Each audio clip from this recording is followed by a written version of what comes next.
지난 8월 10일 누가 목자님으로부터 문자 하나를 받았습니다. 그대로 말하겠습니다. 이삭 목자님, 9월 4일 사도행전 19강 말씀을 좀 섬겨주실 수 있을까요? 저는 휴가차 지방에 있어서 말씀 확인도 못 해보고 알겠습니다 하고 답신을 보냈습니다. 그리고 돌아와서 말씀을 찾아보니 제가 어떻게 되었겠습니까? 네, 저는 잠시 멘붕에 빠지게 되었습니다. 네. 주여, 시험에 들게 하지 마소서. 제가 어찌 이 메시지를 감당할 수 있습니까? 이렇게 하는 탄식이 터져 나왔습니다. 그러나 말씀을 묵상하며 이 말씀이야말로 정말 멋진 인생을 살 수 있게 하는 메시지구나. 나뿐 아니라 모든 사람이 듣고 나가야 할 복된 말씀이구나. 네, 하는 것을 알게 되었습니다. 저희가 오늘 말씀을 통해서 내 인생에 달려갈 길과 사명을 분명히 하는 시간이 될 수 있기를 기도합니다. 오늘 요절 말씀 사도행전 2장 24절 말씀 함께 읽고 제가 기도하고 시작하겠습니다. 시작.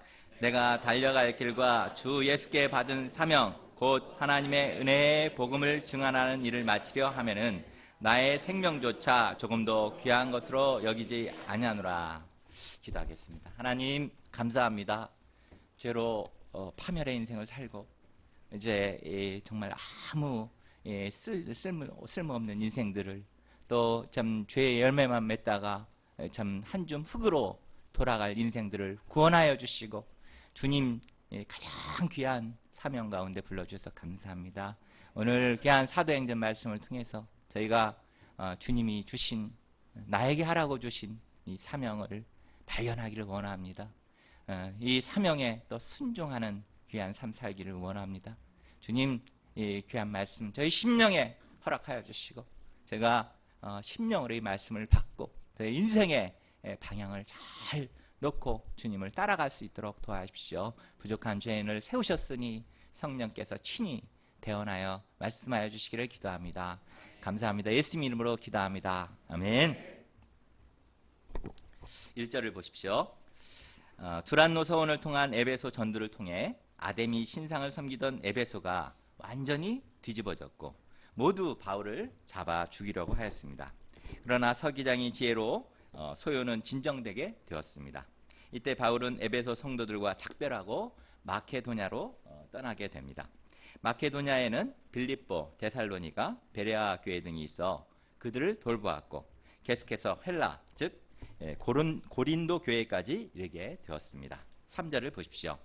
바울은 고린도 교회에서 3개월을 머물며 로마서를 완성하게 됩니다. 그리고 배를 타고 예루살렘이 가까운 그 수리아로 가고자 하였습니다. 그러나 유대인들이 그를 죽이려 공모한다는 말을 듣고 다시 마케도냐로 되돌아와서 육로와 헤로를 거쳐 예루살렘으로 가게 되었습니다. 여기에는 7명의 사람들이 함께 동행하게 됩니다. 그들은 4절에 나오는 소바더, 아스타고, 세군도, 가이오, 디모데, 두기고, 드로비모로서 이방교회의 대표들이었습니다. 이들은 당시 기근으로 고통하는 예루살렘 교회의 성도들을 돕고자 연보를 준비하여 바울과 동행해서 예루살렘으로 가게 됩니다.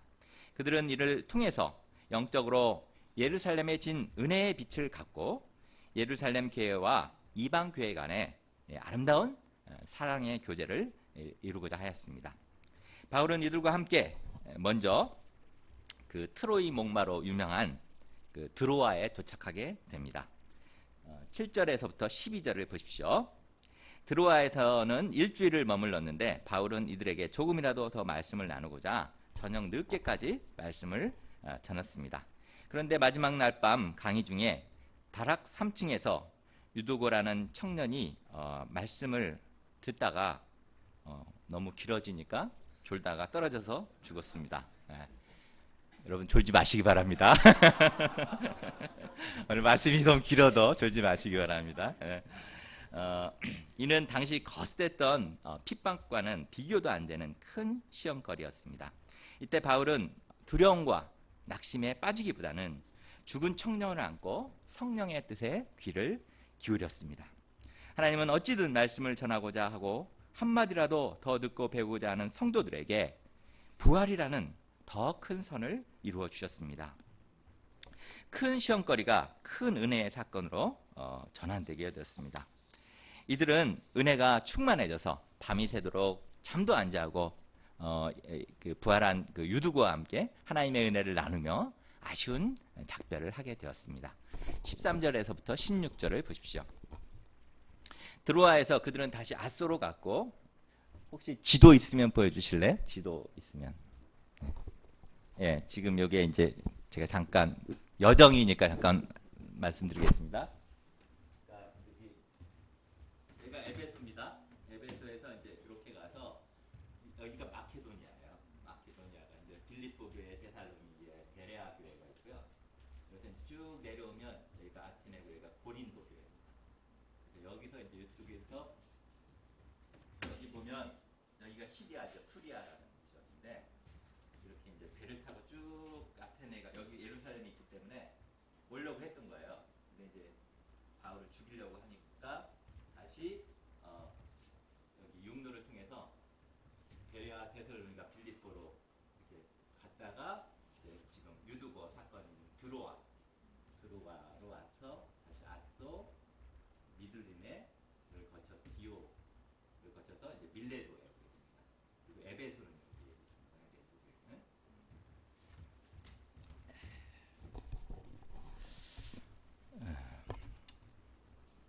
바울은 에베소에서 큰 역사를 이루었고 정말 힘들게 개척했던 만큼 에베소만큼은 꼭 들르고 싶었을 것입니다.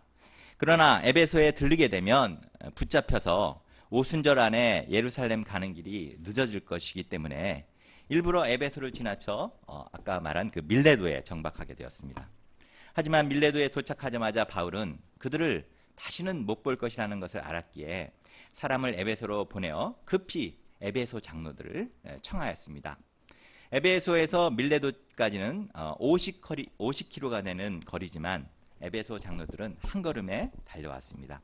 그들은 바울이 에베소에서 동고동락했던 제자들로서 바울의 목자 생활을 누구보다 잘 알고 있는 사람들이었습니다. 그리하여 바울은 밀레도에서 에베소 교회의 장로들에게 마지막 유언적 메시지를 전하게 됩니다. 19절에서부터 35절까지가 바울의 고별 메시지입니다. 이 메시지를 통해서 우리는 바울의 사명인으로서의 삶의 모습에 대해서 잘 배울 수 있습니다. 다 같이 오늘 요절 말씀 24절 말씀 다시 한번 읽어보겠습니다. 시작. 나의 달려갈 길과 주 예수께 받은 사명 곧 하나님의 은혜의 복음을 증언하는 일을 마치려 하면은 나의 생명조차 조금도 귀한 것으로 여기지 아니하노라. 이 말씀은 사도 바울의 인생 요절이나 마찬가지입니다. 그는 그가 달려갈 길과 주 예수께 받은 사명을 잘 알고 있었습니다. 여러분이 달려갈 길과 그 사명을 아십니까? 달려갈 길을 안다는 것은 그 인생의 출발점이 목표점이 되는 것입니다. 오늘날 많은 사람들이 빨리빨리 하며 정말 바쁘게 살아가고 있습니다. 직장인들은 아침부터 저녁까지 쏟아지는 업무에 바쁘고, 주부들은 집안에서 청소하고 빨래하고 애들 돌보고 설거지 하다 보면 금방 하루가 지나갑니다. 학생들은 학교 공부, 학원 공부, 자습하고 공부하다가 문득 밖을 쳐다보면 밤하늘에 별이 동동 떠 있습니다. 그런데 우리는 무엇을 위해 이렇게 바쁘게 살고 있습니까? 왜 바쁩니까? 미국의 문학자이자 사상가 헨리 데이빗 소로가 말했습니다. 바쁘게 일하는 것이 중요한 것은 아니다. 개미도 바쁘게 일한다. 중요한 것은 무엇을 하느라고 바쁜가이다. 달려갈 길과 그 도착점도 모른 채 남들 가는 대로 바쁘게 뛰어가봤자 뭐합니까? 인생은 마라톤이라고 했는데 결승점도 모르고 열심히 뛰어가면 뭐합니까? 정말 무엇이 중요한디입니까? 입니다. 하지만 모든 사람이 기본적으로 추구하고 있는 일들은 있는 것 같습니다.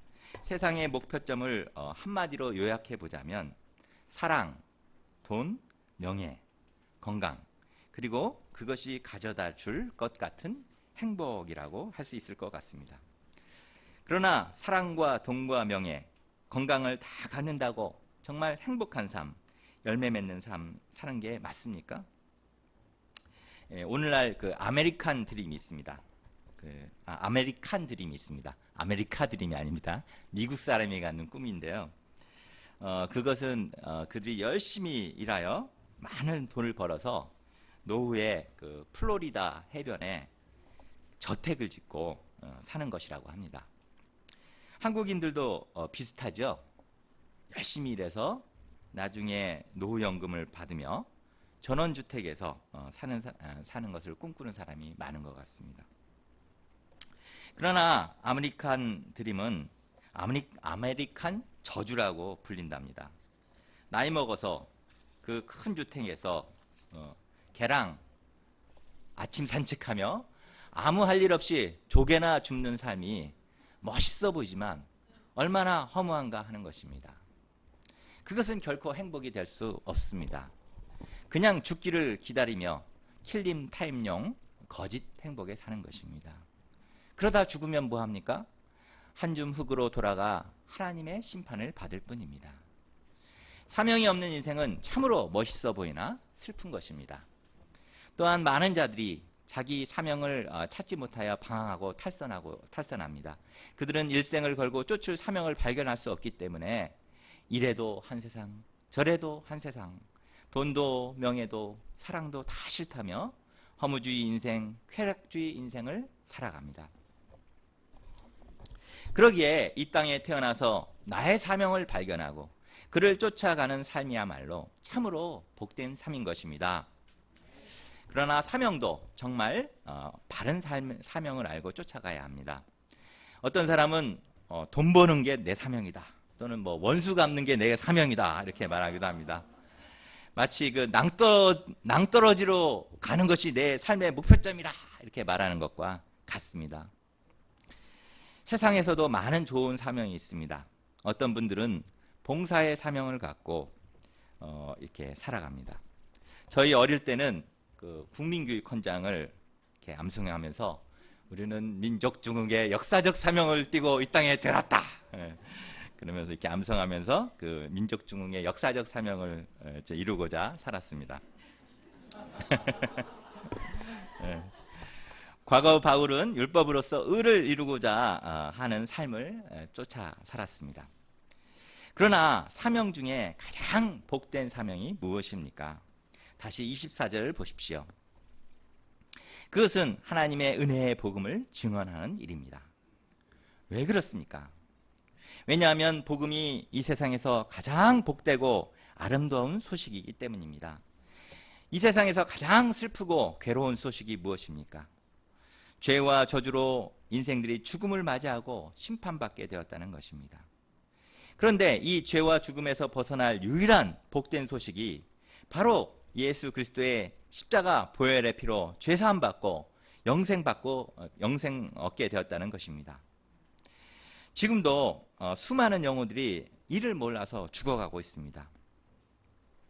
치료약이 있는데도 정보가 없어 암이나 큰 병에 걸려서 죽어간다고 생각해 보십시오.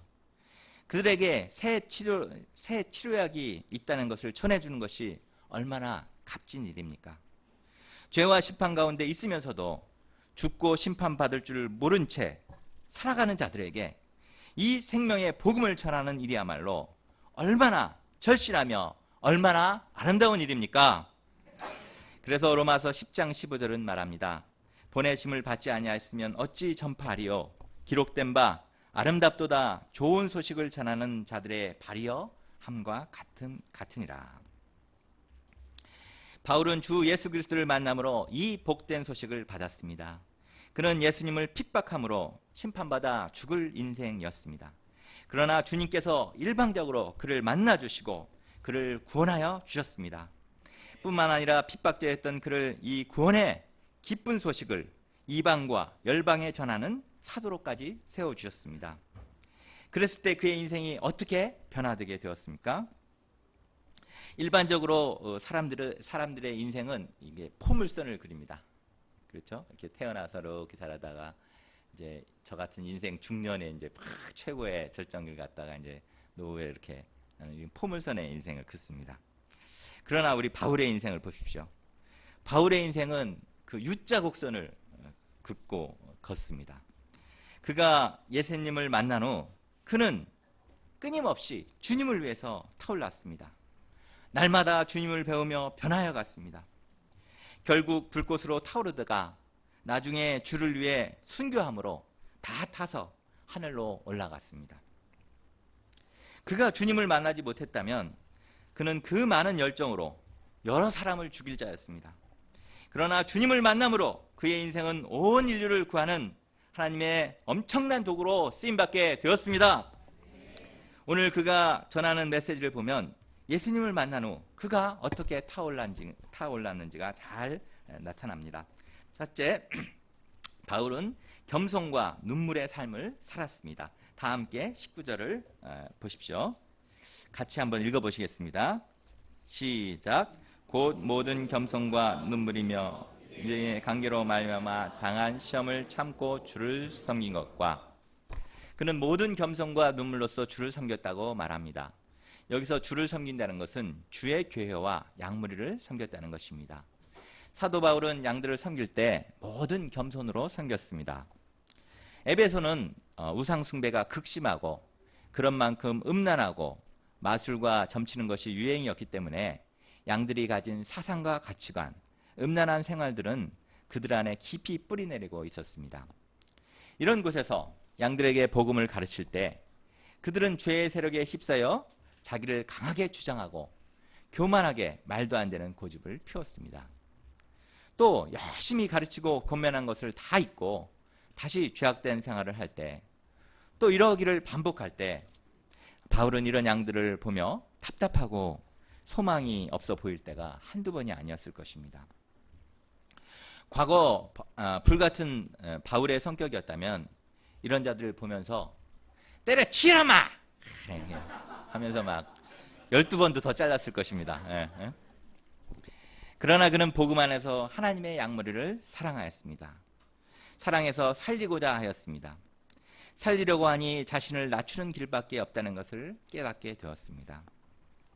무엇보다도 목양 생활을 통해서 사도 바울은 예수님을 깊이 묵상하고 만나게 되었습니다. 사도 바울이 모든 겸손으로 섬겼다 하였을 때 여기서의 모든 겸손이라는 말은 great humility로서 곧 위대한 자기 비하를 말합니다. 그는 양들 앞에서 자기를 한없이 낮추었습니다. 바울은 원래 겸손할 수가 없는 자입니다. 그는 이스라엘의 사울 왕이 속해 있던 베냐민 지파 사람이요, 정통 히브리인이요, 유대교 최고 명문 가말리엘 학파에서 문화에서 공부했고 최고의 종기 지도자 그룹인 바리새인에 속한 자로서 혈통이나 종교, 지성에서 당대 최고의 사람이었습니다. 게다가 유대인이라면 누구나 갖고 싶어 했던 로마 시민권을 태어날 때부터 갖고 있었습니다. 이 정도 스펙이면 자기는 그렇게 안 하려고 해도 자연히 이렇게 어깨가 올라가면서 이렇게 교만해질 수밖에 없습니다. 그런데 어떻게 이런 교만한 자가 겸손해질 수 있었습니까? 이는 그가 예수님의 겸손을 잘 배웠기 때문입니다. 예수님은 근본 하나님의 본체시지만 하나님과 동등한 것으로 여기지 않으시고 자기를 비워 종의 형체를 가지시고 사람으로 오셔서 자기를 낮추어 복종하시며 하나님을 섬기고 양들을 섬기셨습니다. 예수님은 창조주와 하나님의 아들의 권위로서 우리를 찍어 누르지 않으셨습니다. 겸손히 죄인의 되도 않는 말들을 들으시고 위로하시고 냄새나는 죄와 허물을 씻겨 용서하시고 마침내 십자가의 죽음과 고통의 자리까지 낮아지셨습니다. 바울은 이 예수님의 겸손을 배워 그 겸손으로 양들을 섬긴 것입니다. 우리가 양들을 도울 때도 위대한 겸손 없이는 아무것도 할 수 없습니다. 정치는 권력이 지배합니다. 그러나 교회를 다스리는 것은 그리스도의 겸손입니다. 이 겸손만이 교만을 정복할 수 있습니다. 또한 바울은 그들을 눈물로 섬겼다고 말합니다. 바울과 눈물은 참으로 매칭이 안 되는 단어처럼 보입니다. 바울에게는 그 누스드라 성에서 그 돌에 맞아 죽은 줄 알고 성 밖으로 탁 버려졌어도 다시 일어나서 그 돌 맞았던 그 성으로 다시 들어가는 그 불사조의 이미지가 이렇게 강하게 남아 있습니다. 강한 것과 눈물은 어울리는 조합이 아닙니다. 그러나 우리가 어머니를 떠올려 보십시오. 어머니는 자식을 위해 강해집니다. 간간히 고충에서 떨어진 아기를 중력의 법칙을 무시하고 살려낸 이야기. 또 남자 장정 여럿이 들어도 들기 어려운 무거운 것들을 엄마가 막 들어서 아기를 구해낸 이야기들을 들을 수 있습니다. 또 어머니는 자식을 위해서 눈물을 흘립니다. 사랑하기 때문에 강하고 사랑하기 때문에 우는 것입니다. 바울은 양들을 사랑하여 죄에 대하여 사단의 쾌계에 대하여 이단의 세력에 대하여 누구보다도 강하였습니다. 그러나 양들이 죄에 빠져 고통할 때, 또 갖가지 운명과 죄 문제로 괴로워할 때, 또한 말을 안 듣고 고집 피울 때 마음이 아파서 눈물을 흘리며 기도하였습니다. 31절을 보십시오. 그러므로 여러분이 일깨어 내가 3년이나 밤낮 쉬지 않고 눈물로 각 사람을 훈계하던 것을 기억하라. 바울은 양들의 문제를 객관적으로 사무적으로만 보며 판단하지 않았고 그들의 마음을 알고 그들과 같이 아파하며 같이 기도하고 심정으로 그들을 훈계하였습니다. 얼마 전 극동방송에서 하는 우리 교회 좋은 교회라는 그 라디오 프로그램을 듣는데 여자 집사님이 교회의 인내왕이라고 하면서 이제 나왔습니다. 내용을 들어보니까 그 여자 집사님의 남편이 그 천안함 사태 때 그 피폭을 그러니까 이제 폭침당했다고 합니다. 너무나 슬퍼서 병원에서 이렇게 있는데 목사님이 신방 와서 함께 있어주면서 그렇게 함께 울어주더랍니다. 그것이 너무나 은혜가 돼서 자기가 그 어려움을 이겨내고 인내왕이 될 수 있었다 하는 그런 내용이었습니다. 예수님도 예루살렘 성의 자기 백성들이 완악하여 말씀을 영접하지 않는 것을 보시고 마음이 상하여 우셨습니다. 부활의 빛 앞에서도 죽음의 어두움에 고통하는 인생들을 보시며 우셨습니다. 지금도 성령님은 우리 안에서 탄식하며 성도들을 위해 기도하시며 임마누엘 하고 계십니다. 우리도 이 예수님을 배워서 눈물로 양들과 자녀와 이 시대를 위해 기도하는 사람들이 될 수 있기를 기도합니다. 바울은 또한 유대인의 관계로 말미암아 당하는 시험을 다 참고 주님을 섬겼습니다. 바울은 그래도 동족이라고 생각하며 유대인들에게 먼저 복음을 전했지만 그들은 바울을 방해하고 미워하고 쫓아내고 더 나아가서 그를 원수 삼고 어디든 따라가서 죽이고자 하였습니다. 바울은 이런 유대인들로 말미암아 많은 시험을 겪어야 했습니다. 바울의 다혈질 기질을 봐서는 확 한번 그냥 확 뒤집어 엎어버리고 싶었을 것입니다. 그러나 대항하다 보면 일이 커지고 양들이 놀라 흩어질 수 있었습니다. 바울은 교회와 양들과 복음을 위해 자기를 죽이고 모든 것을 참으면서 새로운 장소를 물색해서 계속 복음을 전했습니다. 둘째, 바울은 전도자로서의 본을 보이며 살았습니다. 20절을 보십시오.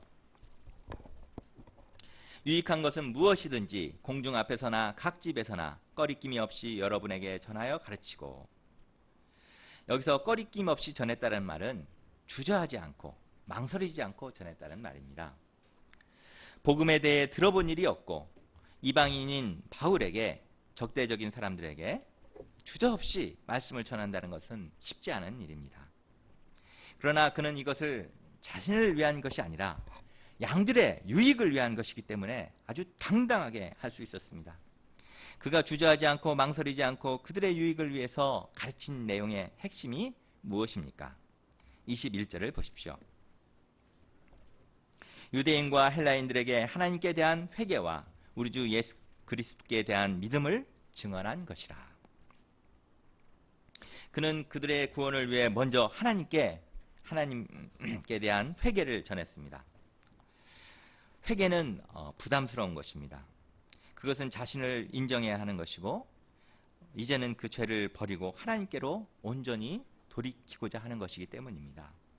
그래서 많은 사람들은 자신이 죄인인 것을 깊이 인정하지 않고 적당히 회개하는 신용만 내고 그러면서도 복음은 영접해서 구원받고자 합니다. 그래서 지식적으로 교리적으로 복음을 이해하려고 노력합니다. 그러나 그러한 신앙은 복음에서 오는 생명력이 없습니다. 구원도 확신도 성령도 없고 열매도 없습니다. 그래서 바울은 회개에 관한 한 아주 분명하게 말합니다. 그는 로마서에서 의인은 없나니 하나도 없다. 모든 사람이 죄를 범하였음에 하나님의 영광에 이르지 못한다 라고 말하면서 누구든지 구원을 원한다면 먼저 회개하고 하나님께 돌이키지 않으면 안 된다고 분명하게 가르치고 있습니다. 그리고 이런 소망 없는 죄인들을 위해 십자가에 죽으시고 부활하신 주 예수 그리스도를 믿도록 말하였습니다. 이렇게 아주 분명하게 말했을 때 사람들의 반응이 어떠했습니까? 반발하고 다 떠나갔습니까? 아닙니다. 오히려 에베소에서 큰 구원의 역사가 일어나게 되었습니다. 주의 말씀이 힘을 얻어서 많은 사람들이 와서 자복하고 자기들의 행한 죄를 고백하고 예수님께 돌아오는 역사가 충만하였습니다. 또한 점칠 때 사용하는 은 5만 가치가 있는 많은 마술책을 스스로 불태우고 이로 인해서 수많은 자들이 예수님을 믿는 큰 역사가 일어났습니다. 하나님께 대한 회개, 예수님께 대한 믿음, 이것이 양들의 유익을 위한 최고의 사랑이요 최고의 메시지입니다. 요즘은 과거 어느 때보다도 인본적인 시대가 되었습니다. 그래서 사람들은 누가 죄인이라고 말하면 아주 기분 나쁘게 생각하며 화를 냅니다. 어떤 사람은 내 죄는 예수님께서 십자가에서 다 용서하셨는데 왜 자꾸 죄인 회개하면서 나를 괴롭히냐 이렇게 따지기도 합니다. 심지어는 목사님이 회개의 메시지를 전하면 사람들이 부담스러워서 교회에 안 온다며 말리는 교회도 있다고 합니다. 그러나 회개 없는 복음 증거란 있을 수 없습니다. 그래서 세례 요한도 회개하라 천국이 가까웠느니라 광야에서 외쳤습니다. 예수님도 공생애를 시작하시면서 첫 메시지가 때가 찼고 하나님 나라가 가까웠으니 회개하고 복음을 믿으라 였습니다. 이런 점에서 바울은 아주 모범적인 전도자의 본을 보여주고 있습니다. 그런데 우리도 사실은 회개하라고 말하기를 좀 부담스러워합니다. 그런 말을 하면 관계성이 깨질까 봐 두려워합니다. 그러나 우리가 양들의 유익을 위한다면 회개하도록 도와주어야 합니다. 무엇보다도 먼저 나 자신이 분명히 회개하는 생활을 할 때 분명한 회개의 메시지와 함께 복음을 전할 수 있을 것입니다. 우리가 회개를 말할 수 없다면 더 이상 복음 전도자가 될 수 없고 제자 양성가도 될 수가 없습니다. 하나님께서 우리에게 믿음을 주셔서 확신 가운데 회개와 복음을 전함으로 이 시대의 인본적인 세력을 이기고 충만한 구원의 역사 섬겨나갈 수 있기를 기도합니다. 셋째, 바울은 사명인으로서의 본을 보이며 살았습니다. 22절, 23절을 보십시오. 보라, 이제 나는 성령에 매여 예루살렘으로 가는데 거기서 무슨 일을 당할지 알지 못하노라. 오직 성령이 각성에서 내게 증언하여 결박과 환난이 나를 기다린다고 하시나. 바울은 하나님의 뜻을 따라 성령에 매여 예루살렘으로 가는데 그곳에는 결박과 환난이 기다리고 있다는 성령의 증거가 있었습니다. 그럼에도 불구하고 그는 나의 달려갈 길과 주 예수께 받은 사명, 곧 하나님의 은혜의 복음을 증거하는 일을 마치려 하면은 나의 생명을 조금도 귀한 것으로 여기지 아니한다고 말하고 있습니다. 사람들은 자기 생명을 가장 귀중하게 생각합니다. 세상에 명예도 소중하고 재산도 중요하다고 해도 자기 목숨을 잃으면 이런 것은 아무 소용이 없기 때문입니다. 그러나 바울은 은혜의 복음을 증거하는 이 사명에 자기 목숨을 조금도 귀하게 여기지 않았습니다. 왜냐하면 이 복음의 증거의 사명은 주 예수 그리스도께 받은 것이고 허다한 사람들을 구원하고 살리는 유일한 길이 되기 때문입니다. 쓸모없는 인생 있으나마나한 이 병든 인생 살던 자를 없어서는 안 될 복의 근원으로 바꿔놓는 유일한 길이기 때문입니다. 그러기에 우리가 이 생명의 구원 역사에 부름을 받아 살아간다는 것이 얼마나 축복된 일입니까? 우리가 이 사명의 고귀함을 알고 계속해서 힘을 내 일생 내게 주신 이 사명의 기쁨을 감당하는 자들이 될 수 있기를 기도합니다. 그런데 아무리 좋은 사명이라도 하다가 중지해버리면 아무 소용이 없습니다. 바울은 이 사명을 끝까지 감당코자 하였습니다. 마라톤 선수가 잘 달리다가 마지막 꼬린 지점에 와서 주저앉아 버린다면 그동안의 수고가 물거품이 돼버립니다. 그러나 사명을 끝까지 완수할 때 의의 면류관이 주어지게 됩니다. 예수님께서도 죽도록 충성하라, 그리하면 내가 생명의 면류관을 내게 주리라 말씀하시고 십자가에서 다 이루었다 하심으로 하나님께서 주신 인류 구속의 사명을 끝까지 완수해 내셨습니다. 26절을 보십시오. 바울은 모든 사람의 피에 대해 깨끗하다고 말합니다.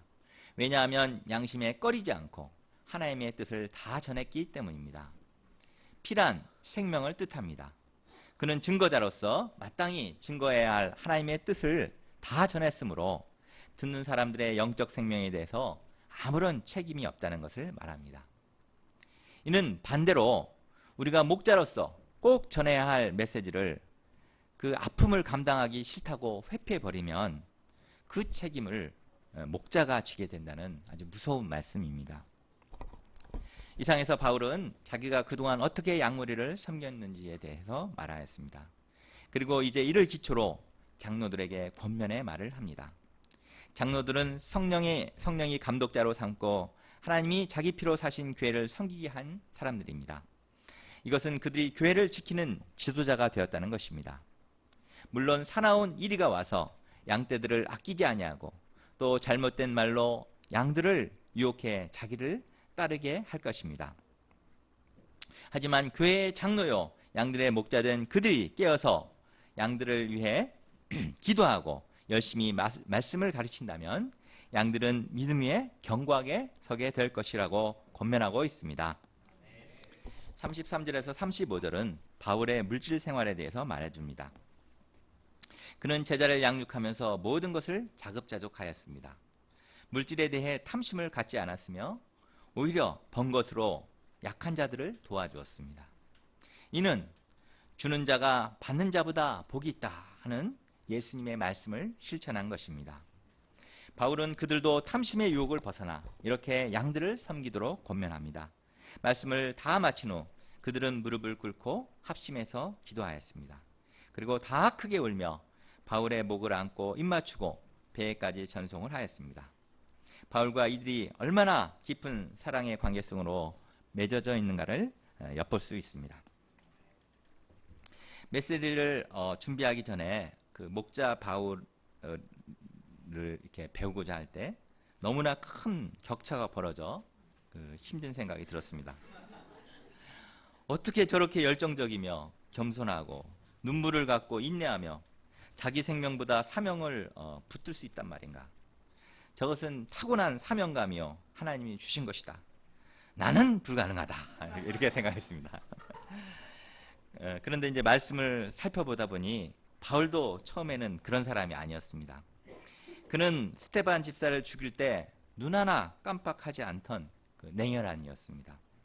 또 예수 믿는 자들을 다 죽이고자 쫓아다니던 자였습니다. 앞에서 언급된 대로 그는 출신 성분이나 지식, 율법 또는 기질적으로도 교만하기 이를 데 없는 자였습니다. 그 2차 전도여행 갈 때만 해도 그 연약한 마가가 이제 좀 힘들어서 이거 왔었잖아요. 그때 우리 살펴본 것처럼 연약한 마가를 감당하지 못해서 자기 그 목자인 바나바와 막 크게 다투고 갈라져서 따로 전도여행을 했던 자입니다. 얼마나 교만한가 알 수 있죠. 그런데 이런 그가 모든 겸손과 눈물과 인내의 목자가 되었습니다. 어떻게 그렇게 되었을까 생각하게 되었습니다. 그때 저는 그가 주님을 사랑하고 양들을 사랑하고자 하였을 때 하나님께서 주신 것이라는 것을 알게 되었습니다. 우리가 누구를 위해 살고자 합니까? 나를 사랑하는 사람을 위해서 이렇게 살고자 합니다. 그 사람이 원하는 일을 하고자 합니다. 저는 예전에 북경한국 국제학교에 이렇게 근무할 때 학교 홍보 사진을 찍으려고 하다가 이제 떨어져 가지고 팔을 부러뜨렸습니다. 그때 이제 교장 선생님이 계셨는데 저를 위해서 본인이 타던 승용차를 이렇게 양보하셨습니다. 선생님들이 모두 큰 이제 학교 버스를 타고 다녔는데 그리고 이제 교장 선생님은 승용차가 따로 있어가지고 타고 갔거든요. 근데 이제 제가 하나님 역사 섬긴다고 다른 데 살았거든요. 한국 사람들 사는 데가 아니라. 그러니까 이제 그걸 아시고 본인이 그 큰 대형 버스, 선생님들 타는 버스에 같이 타시고 저를 자기가 타고 다니는 그 승용차를 이렇게 양보해 주셨어요. 저는 그분을 보면서 야, 내가 저분을 위해서라면 난 뭐래도 하겠다. 감동해가지고 그랬거든요. 바울도 자기를 사랑해 주시고 아까 우리 사명 노래에서 불렀잖아요. 생명을 주시기까지 주님이 우리를 사랑하지 않으셨습니까? 생명을 주시기까지 자기를 사랑하신 그 예수님을 생각할 때 너무 예수님이 너무 사랑했습니다. 그래서 그는 예수님이 사랑하는 양들을 사랑할 수 있었고, 그런 목자 생활이 참 힘들었죠. 그렇지만 그 힘든 양들을 사랑할 수 있었습니다. 양들을 감당하면서 그는 부족한 양들을 참을 수 있었고, 그들의 영혼을 위해 눈물의 기도를 할 수 있었습니다. 성령께서는 이런 그에게 심정도 주시고 또 능력도 주시고 은혜도 주셨습니다. 난 바울과 같이는 죽어도 못한다가 아니라 나도 바울처럼 변화될 수 있다. 우리도 바울처럼 변화될 수 있다. 이런 소망이 생기지 않습니까? 네. 우리가 우리의 목자 생활, 신앙 생활들이 아까 21절에 보면 양들의 유익을 위해서 뭐든지 하려고 했잖아요. 예수님 때문에, 그죠? 그러니까 이렇게 우리가 양들의 유익을 위해서 힘쓰는 가운데 성령의 도우심으로 이와 같이 변화된 인생 살 수 있기를 기도합니다. 또한 저는 또 힘든 게 하나 있었습니다. 바울이 맺은 열매의 1000분의 1, 10,000분의 1도 열매를 맺을 수 없는 내가 무슨 사명인의 삶을 살 수 있는가 하는 것에 시달렸습니다. 나는 능력도 없고 바울처럼 열정도 없다 규정하고, 사명인의 삶을 성공적으로 살아가려면 바울과 같은 그 슈퍼 파워, 슈퍼 능력, 슈퍼 열정이 있어야 하지 않는가 이렇게 생각했습니다. 그런데 기도하는 가운데 하나님은 제게 마태복음 25장 달란트 비유를 알려주셨습니다. 주인이 먼 길을 떠나면서 각 사람에게 5달란트, 2달란트, 1달란트를 주셨고 장사하라 하셨습니다. 그런데 주인이 이제 돌아와서 5달란트 가진 자가 5달란트의 열매를 맺었고, 또 2달란트 가진 자가 2달란트의 열매를 맺은 것을 보면서 그 결과를 칭찬하지 않으셨습니다. 그분 앞에서는 5달란트나 2달란트나 모두 작은 것이었습니다. 주인은 다만 착하고 충성된 종아, 내가 적은 일에 충성하였으며 내가 많은 것을 내게 맡기리니 내 주인의 즐거움에 참여할지어다 말씀하셨습니다. 즉 그들이 많은 성과를 내서 주님께서 기뻐하신 것이 아니라 그들이 하나님의 일을 충성되게 섬긴 것을 기뻐하신다는 것을 알게 되었습니다. 1달란트 받은 자가 1달란트를 못 벌어서 그 결과를 책망하신 것이 아닙니다. 주인은 그 1달란트 받은 자에 대해서 악하고 게으른 종아 이렇게 하시면서 받았음에도 불구하고 자기 것이 작다고 불평하며 아무것도 하지 않는 것에 대해서 책망하셨습니다. 하나님은 토끼에게 사자의 용맹함을 요구하지 않으십니다. 거북이에게 토끼의 빠름을 요구하지 않으십니다. 하나님이 우리에게 요구하시는 것은 우리에게 주신 달란트로 하나님을 사랑하고 이웃을 사랑하는 이 복음 역사 가운데 충성되게 나의 달려갈 자기 사명을 이렇게 감당하고 섬기기를 원하시는 것입니다. 사명은 곧 방향성입니다. 즉 달려갈 길이 중요한 것이지 빠르기가 중요한 것이 아닙니다. 제가 가진 것으로 제게 주신 세상 어떤 것보다 귀한 생명을 살려내는 이 사명 가운데 우리 모두가 귀하게 쓰임받는 가장 값진 인생 사실 수 있기를 기도합니다. 아멘. 결론입니다. 요즘 TV에서 나는 불꽃이다 하는 광고 카피를 보았습니다. 그런데 우리가 주님 주신 사명을 영접하고 감당할 때 정말 우리가 이 캠퍼스와 죽어가는 이 세상 가운데 작은 불꽃으로 타오를 수 있음을 깨닫습니다.